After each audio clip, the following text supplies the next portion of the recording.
Hello everyone. Today we are going to discuss on the topic Earth and the different layers of Earth.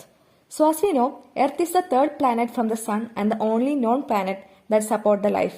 It has a unique environment with water, air and land, making it suitable for millions of living organisms including humans. And Earth, our home planet, is a unique and vibrant world that supports life in all its form. It is the third planet from the Sun and the only one known to have the right condition for the life to exist with its rich natural resources, diverse ecosystem and life-sustaining atmosphere. So നമുക്കറിയുന്ന പോലെ സൂര്യനെ ചുറ്റപ്പെടുന്ന 8 ഗ്രഹങ്ങളിൽ സൂര്യനിൽ നിന്നും മൂന്നാമതായി സ്ഥിതി ചെയ്യുന്ന ഗ്രഹമാണ് ഭൂമി എന്ന് പറയുന്നത്. പ്രപഞ്ചത്തിൽ ജീവൻ നിലനിൽക്കുന്നതായി അറിയപ്പെടുന്ന ഏക ഇടം നമ്മുടെ എർത്ത് മാത്രമാണ്. മനുഷ്യനുൾപ്പെടെ അനേകായിരം ജീവിവർഗങ്ങൾ ഭൂമിയിൽ ജീവിക്കുന്നുണ്ട്. സോ നെക്സ്റ്റ് നമ്മൾ ഡിസ്കസ് ചെയ്യാൻ പോകുന്നത് ഡിഫറെന്റ് ലേയേഴ്സ് ഓഫ് എർത്തിനെ കുറിച്ചാണ്. മെയിൻ ആയിട്ട് 3 ലേയേഴ്സ് ഓഫ് എർത്ത് ആണുള്ളത്: crest, mantle and core. Crest എന്ന് പറയുന്നത് ഭൂവൽക്കം, അതാണ് ടോപ്പ് മോസ്റ്റ് ലെയർ എന്ന് പറയുന്നത്. The crest is outer most and the relatively thin layer of the earth. Crest എന്ന് പറയുന്നതാണ് ഔട്ടർ മോസ്റ്റ് ലെയർ, അത് കമ്പാരറ്റീവ്ലി തിൻ ആയിട്ടുള്ള ലെയർ ആണ്. This layer is made up of solid rocks. ഈ layer solid ആയിട്ടുള്ള rocks കൊണ്ടാണ് ഉണ്ടാക്കിയിരിക്കുന്നത്. And the crest has mainly 2 part ആണ്, namely continental crust and the oceanic crust. അതായത് ഭൂവൽക്കം എന്ന് പറയുന്നത് 2 പാർട്ടാണ് ഉള്ളത്: കോണ്ടിനെന്റൽ ക്രസ്റ്റ് വൻകര ഭൂവൽക്കം, ഓഷ്യാനിക് ക്രസ്റ്റ് സമുദ്ര ഭൂവൽക്കം. So the continental crust is a thicker than the oceanic crust. So as compared to that of oceanic crust, continental crust കുറച്ചും കൂടെ തിക്കർ ആണ്. The average thickness is about 13 kilometres ആണ്. In mountain areas, continental crust has a thickness of about 17 kilometers, but the average thickness of the oceanic crust is 5 kilometers. So, continental crust in the thickness എന്ന് പറയുന്നത് 17 kilometers ഉം average thickness of the oceanic crest എന്ന് പറയുന്നത് 5 കിലോമീറ്റേഴ്സുമാണ്. ഇനി അടുത്ത layer ആണ് mantle എന്ന് പറയുന്നത്. Mantle is a layer below the crust. ക്രസ്റ്റിന് താഴെയുള്ള ലെയറിനെയാണ് നമ്മൾ മാന്റിൽ എന്ന് പറയുന്നത്. This is relatively thick. So as compare to that of crust, ഭൂവൽക്കത്തിനെ കമ്പയർ ചെയ്ത് നോക്കുമ്പോൾ മാന്റിൽ എന്ന് പറയുന്നത് ഒരു തിക്കസ്റ്റ് ലെയർ ആണ്. It extend up to about 2900 kilometres.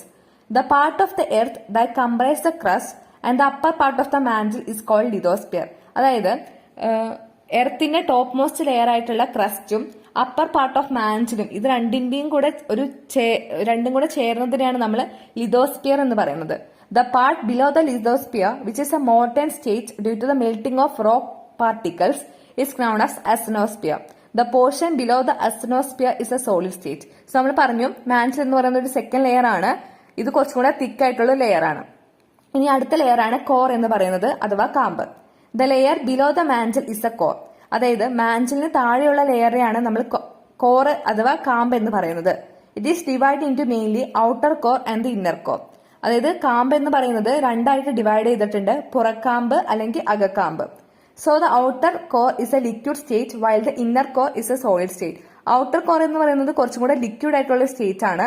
Inner core എന്ന് പറയുന്നത് കുറച്ചും കൂടെ സോളിഡ് ആയിട്ടുള്ള സ്റ്റേറ്റ് ആണ്. The core is mainly made up of metals like nickel, Ni and iron, Fe. അതായത് കോർ എന്ന് പറയുന്നത് നിക്കലും അതുപോലെ തന്നെ അയണും ചേർന്ന് ഉണ്ടാക്കിയതാണ്. അതുകൊണ്ട് തന്നെ core is also called as NiFe. The temperature in the inner core is about 5500 degrees Celsius. ഇതിന്റെ ടെമ്പറേച്ചർ എന്ന് പറയുന്നത് 5500 ഡിഗ്രി സെൽഷ്യസ് ആണ്. ഇനി നമ്മൾ പറഞ്ഞ പോലെ തന്നെ ക്രസ്റ്റ് എന്ന് പറയുന്നത് ഔട്ടർ മോസ്റ്റ് ലെയർ ആണ്. 2 തരത്തിലുള്ള ക്രസ്റ്റ് ആണ് ഉള്ളത്. That is continental crust and the oceanic crust. Thinnest layer ആണ്. അതിന്റെ റേഞ്ച് എന്ന് പറയുന്നത് 5 kilometres to 50 kilometres thick in certain location ആണ്. പിന്നെ സോളിഡ് ലെയർ ആണ് ഇവിടെ മെയിൻ ആയിട്ട് ലൈഫ് എക്സിസ്റ്റ് ചെയ്യുന്നത്. Solid layer where life exist. This is mainly composed of mainly oxygen, silicon, aluminium and small amount of other elements. Next പാർട്ടാണ് mantle എന്ന് പറയുന്നത്. Thickest layer ആണ്. അബൌട്ട് 2900 കിലോമീറ്റേഴ്സ് തിക്ക് ഉണ്ട്. Semi solid അല്ലെങ്കിൽ molten rock ആണ്. And it is mainly composed of magnesium and iron. Temperature ranges from 500 to 4000 degree Celsius at different location. So അടുത്തതാണ് നമ്മൾ core എന്ന് പറയുന്നത്, അഥവാ കാമ്പ്. സോ ഹിയർ ഔട്ടർ കോർ ആണുള്ളത്. It is surrounded the inner core, estimated to about 2300 kilometers thick ആണ്. Liquid state ആണുള്ളത്. It is composed of molten iron and nickel. Temperature mainly ranges from 4000 to 500 degrees Celsius ആണ്. Then inner core, the inner core is a solid state ആണ്. So ഇതാണ് earth and different layers of earth. Thank you.